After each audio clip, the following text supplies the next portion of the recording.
और आइए शुरुआत करने जा रहा हूं आज की पहली और सबसे बड़ी खबर के साथ। और बड़ी खबर है, नीतीश के शपथ में वीवीआईपी मेहमान पहुंचेंगे और खुद प्रधानमंत्री नरेंद्र मोदी पहुंचेंगे। लेकिन पीएम मोदी आज कहां थे? पीएम मोदी थे आंध्र प्रदेश में। पीएम मोदी मौजूद थे पुट्टापार्थी में सत्य साई के मंदिर में।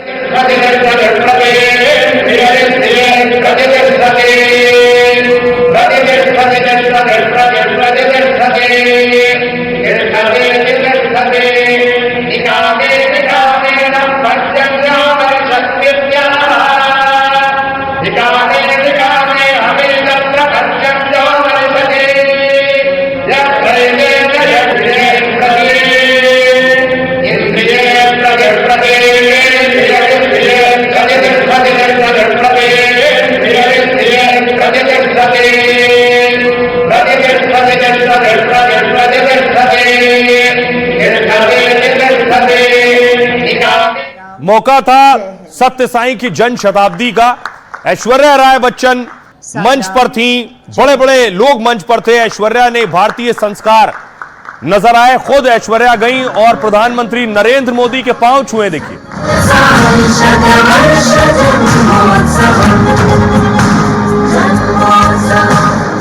साई राम, जय हिंद।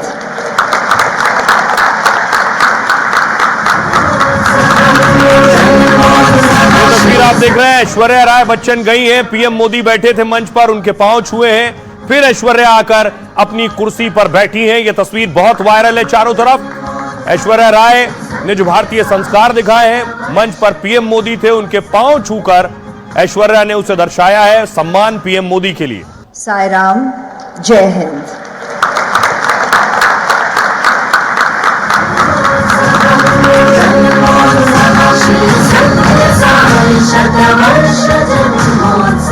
उसके बाद प्रधानमंत्री नरेंद्र मोदी तमिलनाडु में थे।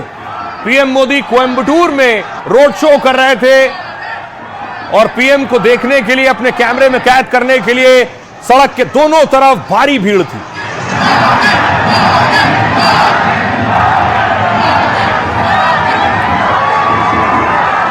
प्रधानमंत्री नरेंद्र मोदी कोयंबटूर में थे और कल सुबह बिहार पहुंचेंगे नीतीश कुमार के शपथ ग्रहण के लिए।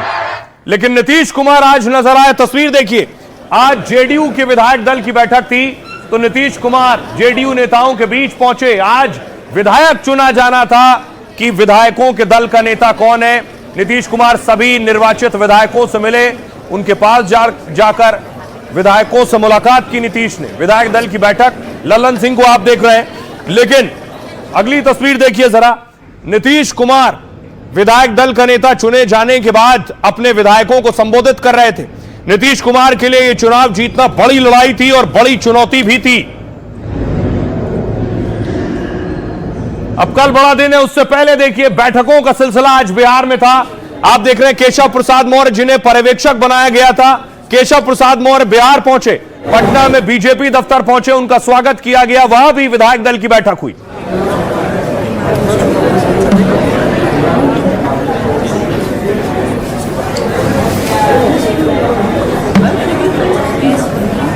और उसके बाद देखिए जरा, यह तस्वीर आप देख रहे हैं, सम्राट चौधरी और विजय सिन्हा को विधायक दल की बैठक में नेता चुना गया।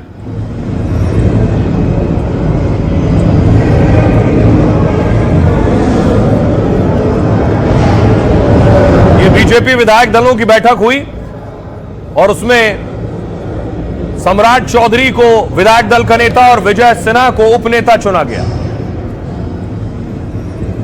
दूसरी तरफ एनडीए की बड़ी बैठक होनी थी जो विधानसभा में होनी थी। यह तस्वीर आप देख रहे हैं, विधायक दल का नेता जब चुना गया सम्राट चौधरी और विजय सिन्हा को।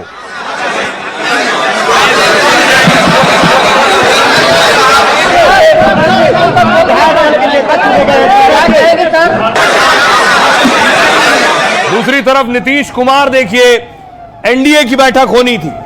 विधानसभा पहुंचा नीतीश कुमार का काफिला, एनडीए का विधायक दल का नेता चुना जाना था।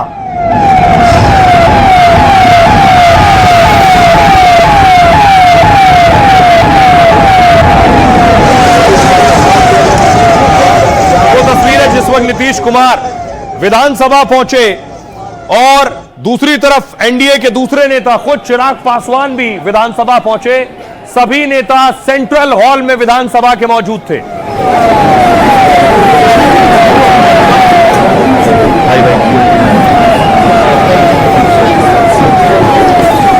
और उसके बाद सोचिए, जब विधानसभा में नीतीश की एंट्री हुई जीत के बाद, तो नीतीश का भव्य स्वागत हुआ।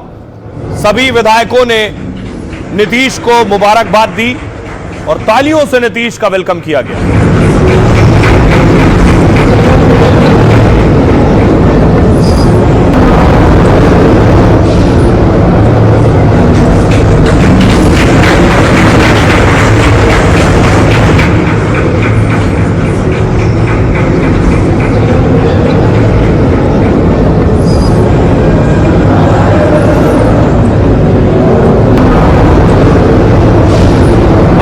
पर जो बैठक हो रही थी, इसमें एनडीए अपना नेता चुनने वाला था। जो नेता वही मुख्यमंत्री।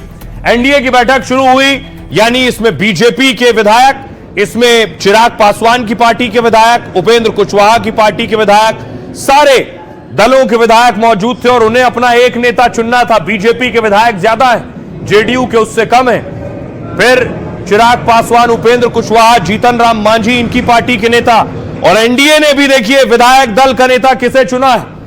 नीतीश कुमार को विधायक दल का नेता चुना गया। सर्वसम्मति से नीतीश कुमार के नाम पर मोहर लगी। इसका मतलब है कि नीतीश कुमार ही सीएम पद की शपथ लेंगे और गठबंधन इस पर एकमत है। अब देखिए जरा कैसे आज बैठकों का दौर रहा। पटना में बैठक पर बैठक हुई, जेडीयू विधायकों की बैठक हुई पटना में। इस बैठक में नीतीश को जेडीयू विधायक दल का नेता चुना गया। विजय चौधरी और उमेश कुशवाहा ने इसका प्रस्ताव रखा। जेडीयू नेता विजेंद्र यादव ने भी इसका समर्थन किया है और संजय झा और ललन सिंह ने भी प्रस्ताव का समर्थन किया है। इसके बाद देखिए दूसरी तरफ बीजेपी के नवनिर्वाचित विधायकों की बैठक हुई और इस बैठक में सम्राट चौधरी को बीजेपी विधायक दल का नेता चुना गया, विजय सिन्हा को उपनेता चुना गया। साथ ही दोनों नीतीश सरकार में डिप्टी सीएम रह चुके हैं। और इससे पहले एलजेपी विधायकों की भी एक बैठक हुई। इस बैठक में राजू तिवारी को विधायक दल का नेता चुना गया। इसके बाद एनडीए के नवनिर्वाचित विधायकों की बैठक हुई। बीजेपी बड़े भाई की भूमिका में थी, इसलिए बैठक पर सबकी नजर थी। इस बैठक में नीतीश कुमार को विधायक दल का नेता चुना गया और इसके साथ ही नीतीश के 10वीं बार सीएम बनने का रास्ता भी साफ हो गया। नेता चुने जाने के बाद नीतीश कुमार ने राज्यपाल से मुलाकात की और नीतीश ने राज्यपाल को इस्तीफा सौंपा है। साथ ही सरकार बनाने का दावा भी पेश किया और आज मीटिंग्स और बैठकों का दौर चलता रहा। सुनिए जरा सियासतदान क्या कह रहे हैं। विधायक दल के नेता के रूप में श्री सम्राट चौधरी जी और उपनेता के रूप में श्री विजय कुमार सिन्हा जी को सर्वसम्मति से नेता और उपनेता चुना गया है और भारतीय जनता पार्टी की ओर से ये जोड़ी फिट भी है, हिट भी है और यह जीत का भारतीय जनता पार्टी के नाते चौका है। हरियाणा, महाराष्ट्र, दिल्ली, अब बिहार आगे के लिए तैयार। प्रधानमंत्री जी के सपने को बिहार में जन जन तक पहुंचाने का काम किया जाएगा। और बढ़ गई आपका लगातार भारतीय जनता पार्टी के नेतृत्व ने भरोसा जताया है और आगे भी उनके भरोसे पर खड़ा उतरने का प्रयास। नीतीश जी नेता कितने सद्भाव से निर्णय होता है, कितने प्रेम से होता है। जनता ने इतना प्रेम से वोट दिया और उनकी अपेक्षाओं के अनुरूप निर्णय हुआ। अब बिहार चलेगा विकास की ओर और बहुत तेज विकास की ओर। प्रधानमंत्री, गृह मंत्री, राष्ट्रीय अध्यक्ष, संसद नेतृत्व को हृदय से आभार। सभी विधायकों को हृदय से आभार। बिहार विकास के रास्ते पर बहुत तेजी से आगे बढ़ चला है। विकसित बिहार ही होगा अब आगे। अब देखिए जरा इन बैठकों के बाद नीतीश कुमार फौरन कहां पहुंचे। नीतीश कुमार ने अब तक इस्तीफा नहीं दिया था, तो नीतीश कुमार पहुंचे राजभवन। ये काफिला आप देख रहे हैं, राज्यपाल के भवन पहुंचे नीतीश कुमार, जहां इस्तीफा दिया उन्होंने जाकर और सरकार बनाने का भी दावा पेश किया।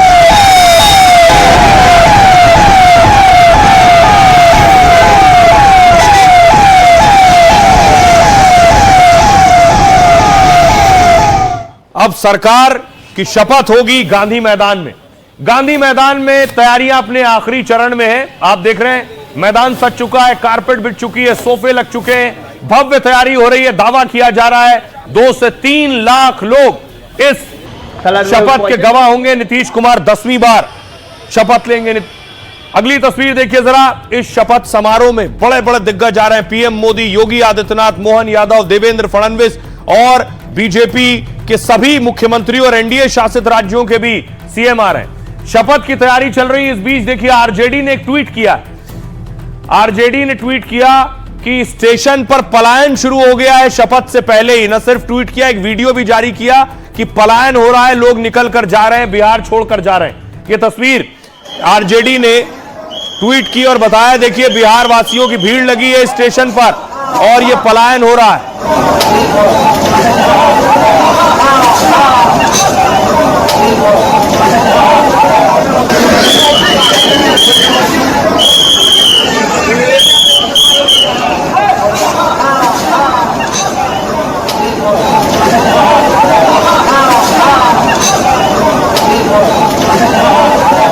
तो एक तस्वीर आरजेडी ने दिखाई तो एक पोस्टर बीजेपी ने लगाया, हिंदू संगठन ने। रायबरेली में, यूपी के रायबरेली में पोस्टर लगा जहां से राहुल गांधी सांसद हैं और लिखा है बिहार में एनडीए की सरकार गठन में राहुल जी के अमूल्य योगदान के लिए हृदय से विशेष धन्यवाद। यानी राहुल गांधी की वजह से बिहार में एनडीए चुनाव जीत गई, ये पोस्टर लगा है। भारत के संविधान के प्रति गर्दा उड़ाने वाली जीत के बाद अब भव्य शपथ की तैयारी हो रही है। बिहार के लोगों ने गर्दा उड़ा दिया। गांधी मैदान में नीतीश के शपथ के लिए मंच तैयार है। नीतीश के शपथ में कल दिग्गजों का जमावड़ा लगेगा। पीएम मोदी, सीएम योगी के साथ एनडीए के तमाम दिग्गज नेता शपथ के साक्षी बनेंगे। पटना में एक मंच पर कल तमाम वीवीआईपी मौजूद रहेंगे। इसको लेकर चप्पे चप्पे पर सुरक्षा जवान तैनात हैं। 3 लाख से ज्यादा लोग कल नीतीश को 10वीं बार शपथ लेते गांधी मैदान में देखने पहुंचेंगे। आइए अब आपको वो बताता हूं शपथ से जुड़ी जानकारी जो अब तक आपको नहीं पता। कैसे होगी शपथ? नीतीश कुमार कल 10वीं बार सीएम पद की शपथ लेने जा रहे हैं। नीतीश के शपथ ग्रहण के समय में बदलाव किया गया है। गांधी मैदान में नीतीश दोपहर 11:30 बजे शपथ लेंगे। पहले कहा गया 1:30 बजे शपथ होगी। नीतीश के साथ 20 मंत्री भी शपथ ले सकते हैं। गांधी मैदान में शपथ ग्रहण के लिए 2 स्टेज बनाए गए। इस स्टेज पर 150 वीवीआईपी मेहमान मौजूद रहेंगे। पटना के बड़े होटल्स में 260 कमरे बुक कर दिए गए। शपथ के बाद राजभवन में स्पेशल भोज का आयोजन किया गया। यहां पीएम मोदी के साथ 150 खास मेहमान भोजन करेंगे। अब देखिए जरा कौन कौन होगा शपथ में। प्रधानमंत्री नरेंद्र मोदी, गृह मंत्री अमित शाह, बीजेपी अध्यक्ष जेपी नड्डा, इसके अलावा उत्तर प्रदेश के सीएम योगी आदित्यनाथ, दिल्ली की सीएम रेखा गुप्ता, मध्य प्रदेश के सीएम मोहन यादव, राजस्थान के सीएम भजन लाल शर्मा, महाराष्ट्र के सीएम देवेंद्र फडणवीस, असम के मुख्यमंत्री हेमंत बिस्वा शर्मा और उत्तराखंड के सीएम पुष्कर सिंह धामी। साथ ही एनडीए शासित राज्यों के सभी मुख्यमंत्री, एनडीए शासित राज्यों के डिप्टी सीएम भी होंगे। पद्म भूषण, पद्मश्री सम्मानित लोगों को भी न्योता दिया गया है। वैज्ञानिकों, साहित्यकारों समेत खास लोगों को निमंत्रण है। अब देखिए जरा गांधी मैदान में शपथ ग्रहण में 3 लाख लोगों के जुटने की संभावना है। 3 लाख। शपथ ग्रहण के बहाने एनडीए का यह शक्ति प्रदर्शन होगा। इसमें जेडीयू, बीजेपी, हम, आरएलएम के नेताओं को जिम्मेदारी दी गई है। हर विधायक को 5-5 हजार लोगों को पटना लाना है। गांधी मैदान की सुरक्षा एसपीजी के हाथों में है। 250 से ज्यादा मजिस्ट्रेट तैनात किए गए हैं। यह है तैयारी इस स्तर पर गांधी मैदान की। आइए अब आपको सुनवाता हूं, सुनिए जरा क्या कुछ कह रहे हैं इस पर सियासतदान। नीतीश कुमार के नेतृत्व में हम चुनाव लड़े, आगे भी नीतीश कुमार ही मुख्यमंत्री होंगे। मेरे प्रधानमंत्री आदरणीय नरेंद्र मोदी जी की सोच पर, मुख्यमंत्री नीतीश कुमार जी के अनुभव पर, बिहार फर्स्ट, बिहारी फर्स्ट पर विश्वास करते हुए जो प्रचंड जीत, एक ऐतिहासिक जीत देने का काम किया है। ऐसे में अब बड़ी जिम्मेदारी हम सब के ऊपर है कि जनता के इस विश्वास पर अब हम लोग खरा उतरें। कल शपथ के बाद इस बात को पूरा प्रयास किया जाएगा कि जो वादे हम लोगों ने संकल्प पत्र में किए हैं, एक एक करके जल्द से जल्द उन वादों पर हमारी एनडीए की सरकार खरा उतरे। मुख्यमंत्री होंगे नीतीश कुमार जी। यह ऐतिहासिक पल होगा। 4थी बार गांधी मैदान में जहां लाखों लोग आएंगे। लगातार कोई मुख्यमंत्री 10वीं बार शपथ ले, ये बिहार के जो आज़ादी के बाद इतिहास है उसमें ऐसा कभी नहीं हुआ है। और नीतीश कुमार जी लंबे काल तक बिहार की जनता का सेवा, बिहार की जनता का सेवा किया है और आगे भी करेंगे। ऐतिहासिक दिन है, 10वीं बार वो शपथ लेंगे, उसके लिए भी ऐतिहासिक दिन है। और बिहार की जनता ने घुसपैठियों को, बांग्लादेशियों को, रोहिंग्याओं को नकार दिया। बिहार की जनता ने कहा है कि यहाँ घुसपैठिया बचाओ अभियान नहीं चलेगा। और इस बीच बड़ी खबर आ रही है, आपको बता दें, गृह मंत्री अमित शाह पटना रवाना हो गए। नीतीश के शपथ में शामिल होंगे अमित शाह। बड़ी खबर आपको बता दें, गृह मंत्री अमित शाह शपथ ग्रहण समारोह में शामिल होने के लिए रवाना हो चुके हैं और शपथ में शामिल होंगे। खबर यह है कि पटना में बीजेपी और जेडीयू नेताओं के साथ बैठक भी करेंगे गृह मंत्री। नीतीश के साथ अमित शाह की बैठक होगी। अमित शाह के साथ बीजेपी अध्यक्ष जेपी नड्डा भी पटना रवाना हो गए। अब आपको दिखाऊं कि अमित शाह बैठक करने वाले नीतीश कुमार से, ऐसा क्यों बताया जा रहा है। जानकारी ये बताते हैं कि क्या कहीं कोई पेच फंसा है या सारी बातें और सारी सहमति हो चुकी है। तस्वीर में आपको दिखाऊं, उससे पहले आपको बताता हूं कि आखिर खबर यह आई थी कि गृह मंत्रालय और स्पीकर के पद को लेकर पेच फंसा है। अब इसकी सच्चाई क्या है। शपथ से पहले कैबिनेट को लेकर माथापच्ची जारी है। सूत्रों के मुताबिक गृह मंत्रालय को लेकर दोनों दल अड़े हुए थे। दिल्ली में 3 घंटे तक शाह और जेडीयू नेताओं की मुलाकात हुई। जेडीयू से लल्लन सिंह और संजय झा इस बैठक में मौजूद थे, लेकिन कुछ मंत्रालयों को लेकर खींचतान का दावा है। नीतीश कुमार अब तक गृह मंत्रालय अपने पास रखते हैं। सूत्रों के मुताबिक बीजेपी ने इस पर दावा ठोका।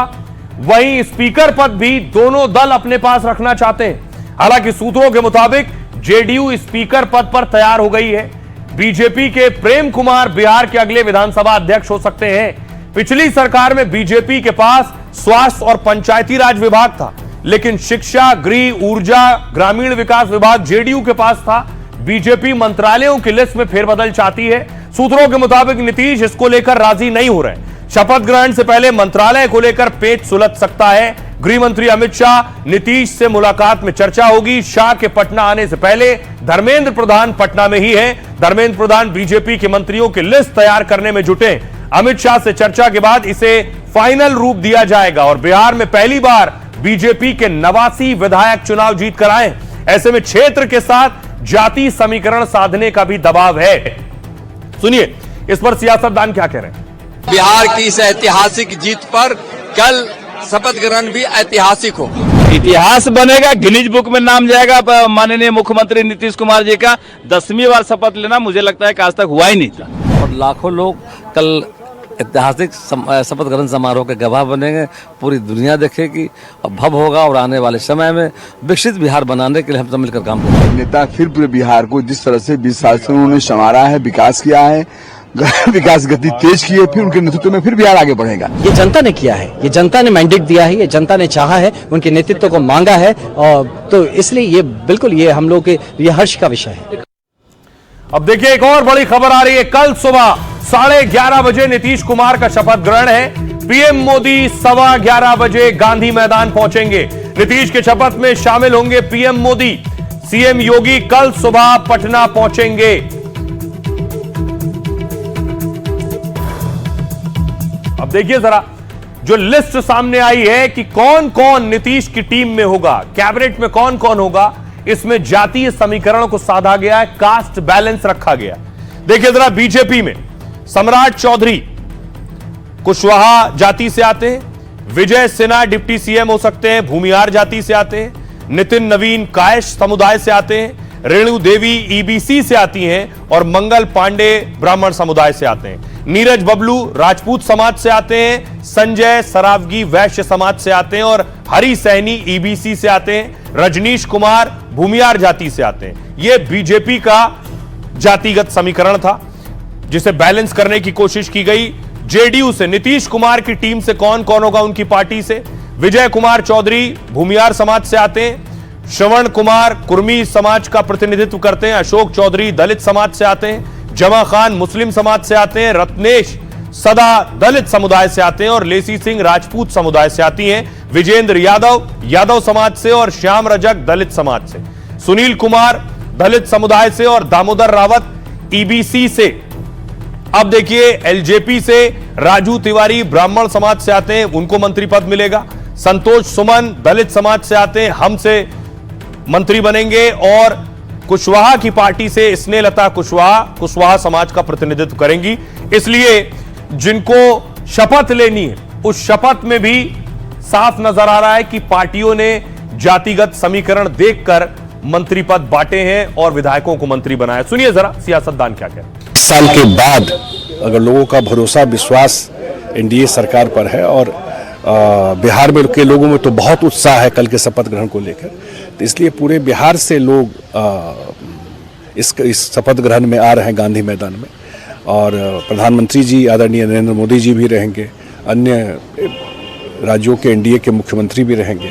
तो एक बहुत बड़ा कार्यक्रम है, लोगों का उत्साह बहुत ज़्यादा है। हमको लगता है कि जैसे 2010 में शायद उससे भी ज़्यादा उत्साह इस बार लोगों के मन में। इस बार का शपथ का खासियत है कि दुनिया के सर्वाधिक लोकप्रिय नेता और भारत के यशस्वी प्रधानमंत्री श्री नरेंद्र मोदी जी इस ऐतिहासिक पल के साक्षी बनने वाले हैं। इसके साथ साथ यह शपथ जो है करीब 2 लाख से ज्यादा बिहार के मतदाता भी इस शपथ ग्रहण समारोह में ऐतिहासिक पल के साक्षी बनेंगे। बड़ा आयोजन और भव्य आयोजन, कल प्रधानमंत्री जी आकर शपथ कराएंगे और जिस जोश के साथ एनडीए दल की बैठक में उन्होंने कहा, मैं समझता हूं कि नीतीश कुमार ने कहा फिर से हम लोग मिलजुल करके बिहार के विकास में लगे। पूरी दुनिया के बिहार वंशी कल निगाह रखे हुए हैं, सब संचार माध्यम से जुड़ेंगे, देखेंगे कि कैसा नीतीश कुमार जी का बदलता बिहार का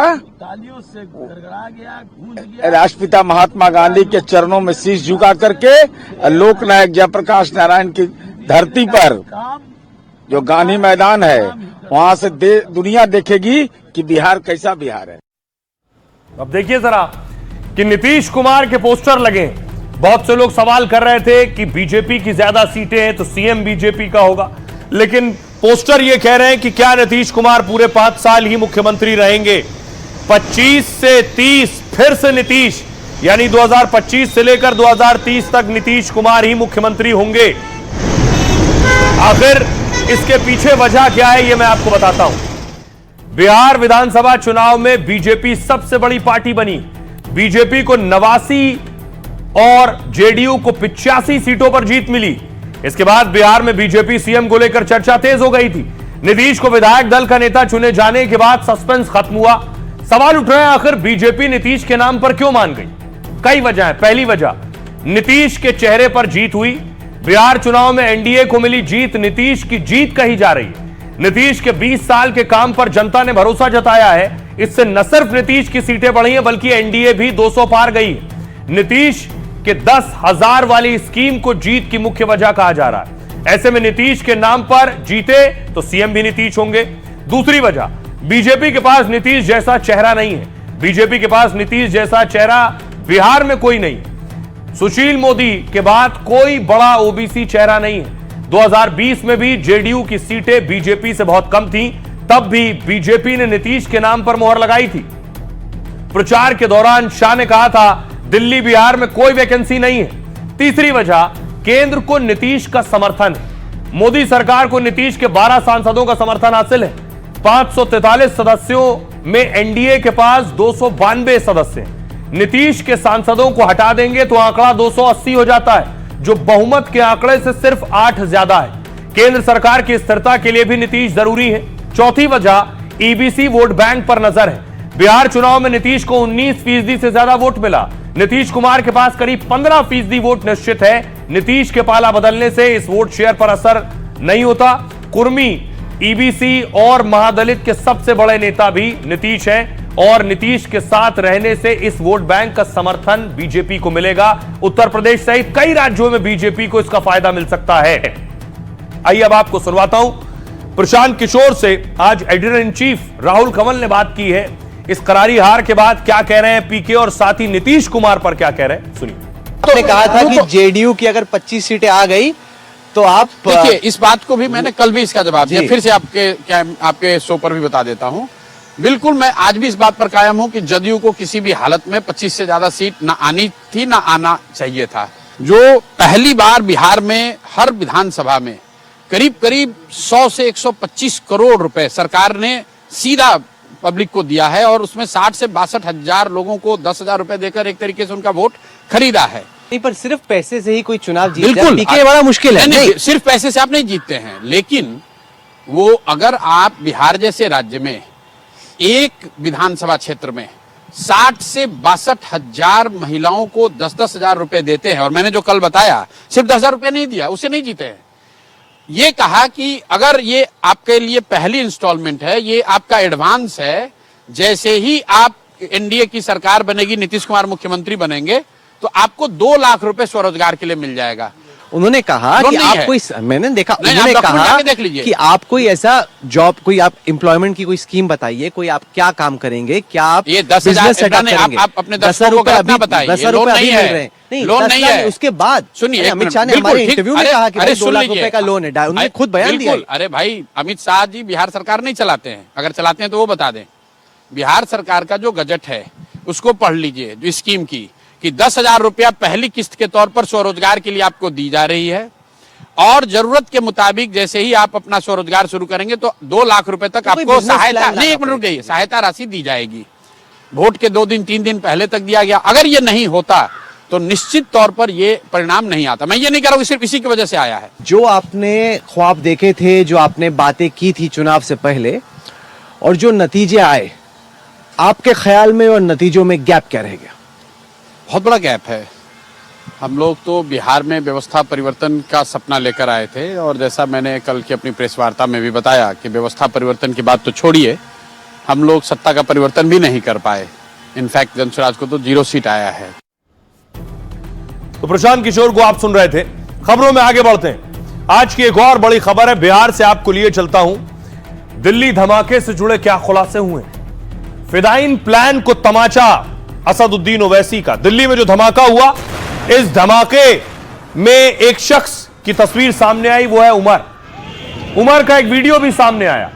उस वीडियो में उमर क्या कह रहा था, अगली तस्वीर में आपको दिखाऊं। उमर को जवाब दिया किसने? असदुद्दीन ओवैसी ने। उमर वीडियो में आत्मघाती हमला और सुसाइड बॉम्बिंग को जायज ठहरा रहा था, और इस्लाम में उसे शहादत का नाम दे रहा था। असदुद्दीन ओवैसी ने उमर की उस सोच पर करारा वार किया है। It is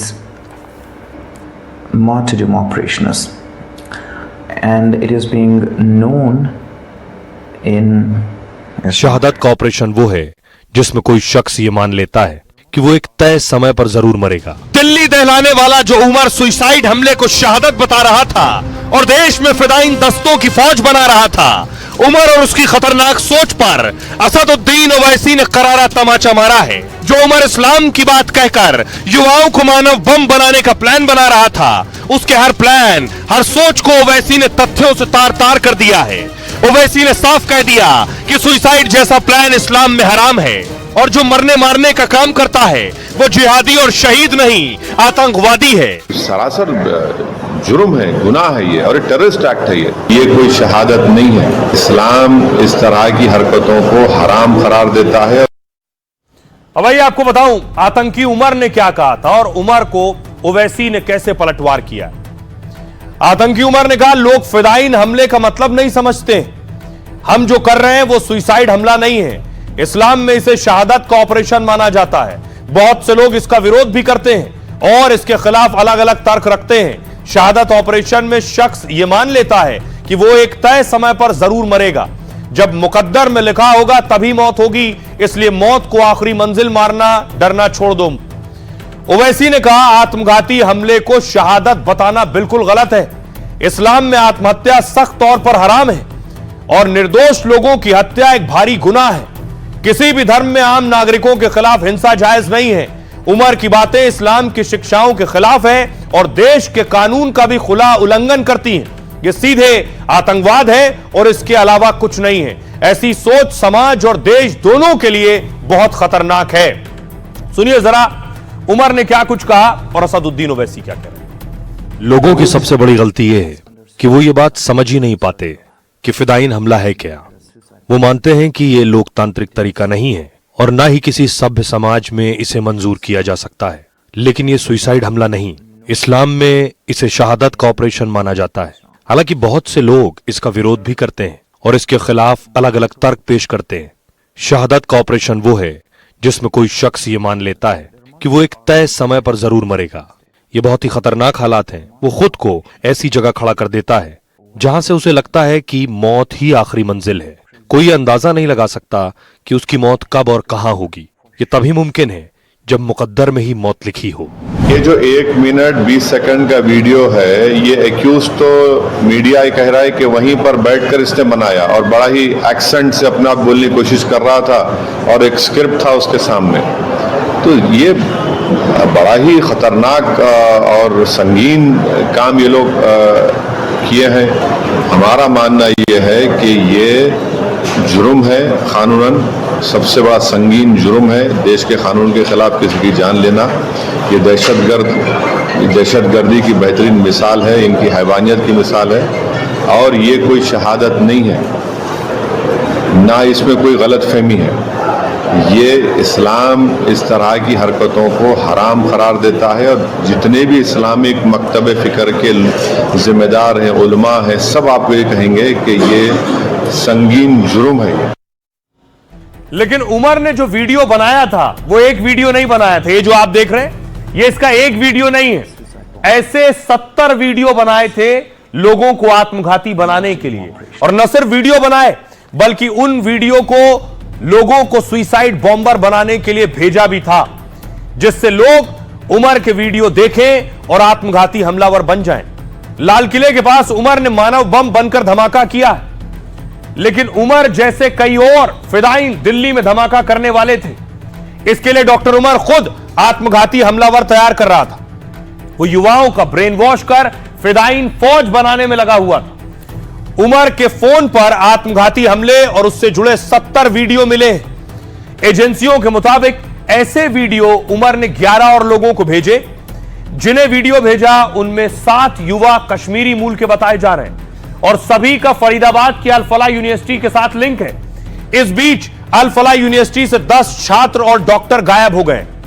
अचानक अल फलाह से गायब हुए लोगों में 3 कश्मीरी बताए जा रहे हैं और इन सभी लोगों के फोन स्विच ऑफ आ रहे हैं। शक यह है कि इनमें से कई टेरर मॉड्यूल में शामिल हो सकते हैं, कहीं ये उमर की तरह आत्मघाती हमले की तैयारी में तो नहीं, ये भी सवाल उठ रहे हैं। जांच एजेंसियां इन्हें ढूंढ रही हैं। मतलब फरार छात्र और डॉक्टर उमर जैसे मानव बम तो नहीं। फरीदाबाद से यूपी और कश्मीर तक अब इनकी तलाश की जा रही है।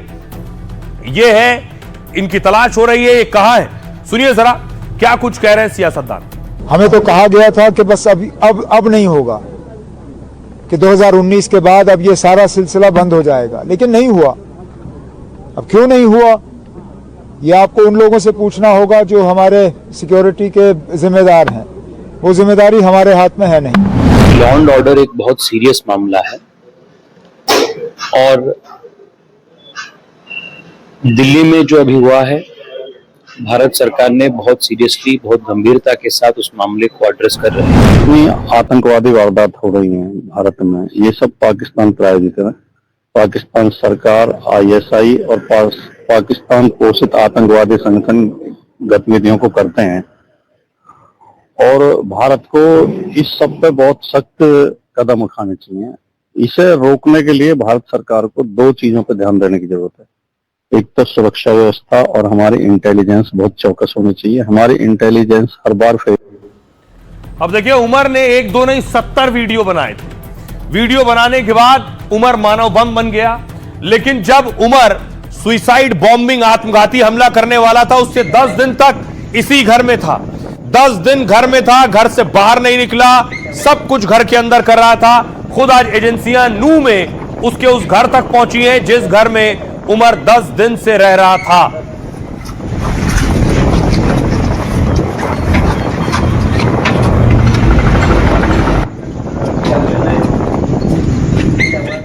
अब आपको मैं बताने जा रहा हूं उमर की आखिरी 10 दिन की कहानी। 10 दिन वो घर में ही था, उसने कदम बाहर नहीं निकाला। धमाके में खुद को उड़ाने वाले उमर का चौंकाने वाला सच है ये। धमाके से पहले उमर 10 दिन तक खुद को इस कमरे में बंद कर लिया था। टॉयलेट या शौच के लिए भी कमरे से बाहर नहीं निकल रहा था। इन 10 दिनों में उसने एक बार भी कपड़ा नहीं बदला, ना वो नहाया है। वो मौत से पहले डर और खौफ में था। जिस कमरे में था उसके अंदर ही वो गंदगी फैलाता रहा। 2 पॉलिथीन उसने शौच से भर दी थी। इसके बाद वो दीवारों पर टॉयलेट करने लगा था। रात के अंधेरे में कभी कभार खाना खाने घर से बाहर गया, वो मास्क लगाकर जाता था और कुछ ही देर में आ जाता था। इसके बाद गंदगी भरे कमरे में ही वो हमले का प्लान बनाता था। दुर्गंध के बीच ही डॉक्टर उमर 10 दिन तक धमाके की तैयारी करता रहा। उसका ध्यान कमरे की गंदगी पर नहीं, दिल्ली दहलाने पर था। नू में जहां रहता था उसकी मकान मालकिन ने खुलासा किया है। मकान मालकिन अफसाना उमर के दोस्त शुएब की साली है। शुएब अल-फलाह यूनिवर्सिटी में इलेक्ट्रीशियन है, जहां उसकी मुलाकात उमर से हुई और फिर दोनों में दोस्ती हो गई। शुएब ने ही अपनी साली को कहकर उमर को नू में कमरा दिलवाया। कमरे के लिए उमर ने एडवांस में 15,000 रुपए दिए और दावा है उमर शुएब को लगातार पैसे दे रहा था। तो शुएब बाजार से विस्फोटक के लिए जरूरी सामान खरीद कर लाता था और उमर के कहने पर कार में भी अलग अलग तरीके से उसे फिट करता था। एक दिन कमरे के फर्श से बहकर मल और गंदगी बाहर आने लगी तो अफसाना ने अपने जीजा शुएब से उमर की शिकायत की। शुएब और अफसाना अब जांच एजेंसियों की हिरासत में हैं और उनसे पूछताछ की जा रही है।